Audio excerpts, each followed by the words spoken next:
through today. So there's the big Lake Argyle that we are heading towards today. And right there, that is the Lake Argyle dam wall, yeah? Pretty tiny in comparison to the lake, isn't it? It's actually one of the most efficient dam walls in the world. And it is a natural product dam wall. It's a clay core with guardian rocks around the outside. It's not a concrete dam wall, so that's pretty cool. Now, this little red line that crosses along here, that's the diversion dam. That's where we started our adventure today. So we are travelling in this section along here between the two dams. At the moment, we've just stopped right here on this corner in Stonewall Creek. And then after lunch, we're going to go right up through the gorge country and the Carboyd Ranges up to the dam wall up there. But before this dam, before the lake and before that dam, this was just the mighty Ord River. And the Ord River does actually start its adventure not on my map, but down the floor down there, behind Halls Creek. And it snakes in a section that still exists to this day called the Upper Ord River. And you can only see the last little bit of the Upper Ord there on my map before it comes into Lake Argyle. Now before the lake was there, the Ord used to roughly go like this. It used to come up and around, over here, along like this, through there, around there, came into Pinpot Bay here and took a really big turn for some reason before coming back through there and then along into there. There's the section we're in, and then on the other side of the diversion dam, the section called the Lower Ord River, which discharges out into the Gulf of Cambridge, out by Wyndham. Yeah? So, first dam they came up with, obviously the diversion dam. Its name, diversion, means it diverts the water into the M1 irrigation scheme. Yeah? Then, second dam was the Lake Argyle dam wall, the top dam. And what that gave us was a reservoir of water. And then from that point, we could accurately control the level of Lake Kununurra. As I said, massive reservoir of water, 100% level, 10,800 gigalitres, or around 21 Sydney harbours. But if it gets higher than its 100% level, then located right up in the tip of Pannikin Bay, right in the north of Lake Argyle there, that's where the man-made spillway is. Okay? And it goes over its 100% level, it runs down a man-made channel, then into a creek called Spillway Creek, goes under a one-way bridge called Spillway Bridge that you'll drive over today, and then carries on down Spillway Creek before connecting to Stonewall Creek, where we're sitting in right now, and then out into the lake, and then just out through the diversion dam. Not a problem, yeah? Now, the Lake Argyle, as far as getting water, okay, this is the border with the Northern Territory and WA. There's a lot of creeks and rivers that feed into it from this side. But probably the biggest is this one here called the Ben River.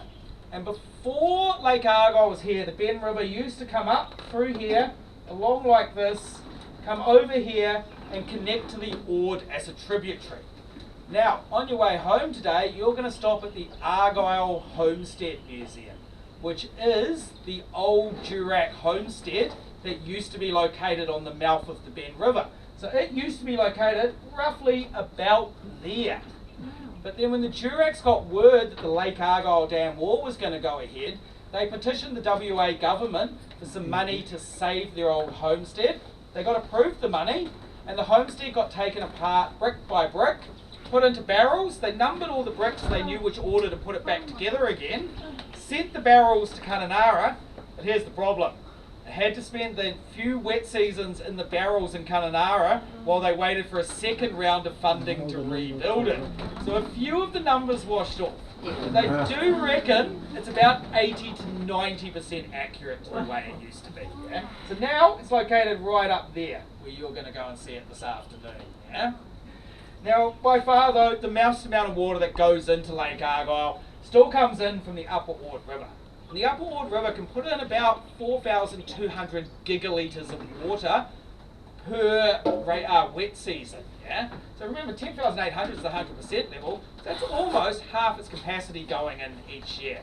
So the way it normally works is most years Lake Argyle goes above its 100% level, and then for most years the spillway will actually run till around October or November, yeah, before it lake gets to its 100% level, just in time for the next wet season for more water to go into it. Here's the thing though, This year it's already stopped running. So Lake Argyle at the moment is below its 100% level. We're sitting about 10,100, so not too far below, but it has stopped running at the moment. There's always a little bit of a flow that comes down from the spillway. There's just a little plug there, just lets an environmental flow come down. That's why we've got a tiny little bit of water coming down this creek here, yeah? But there's nothing running over the top of the ledge at the moment. Now, all of this though, is for one purpose. This massive lake, this dam and this dam, all for one purpose. And that is our Ord Irrigation Scheme that we have up here.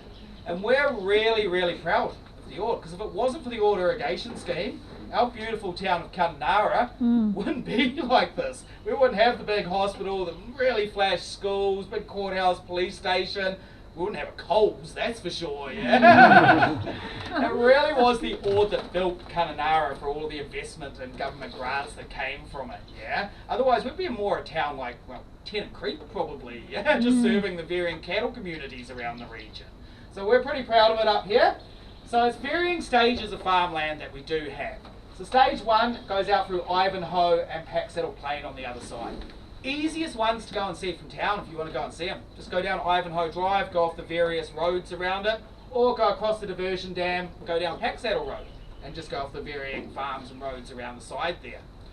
Stage 2 heads out towards the Northern Territory border through Goomic Land, Keep Plain by the Keep River, and Knox Plain as well.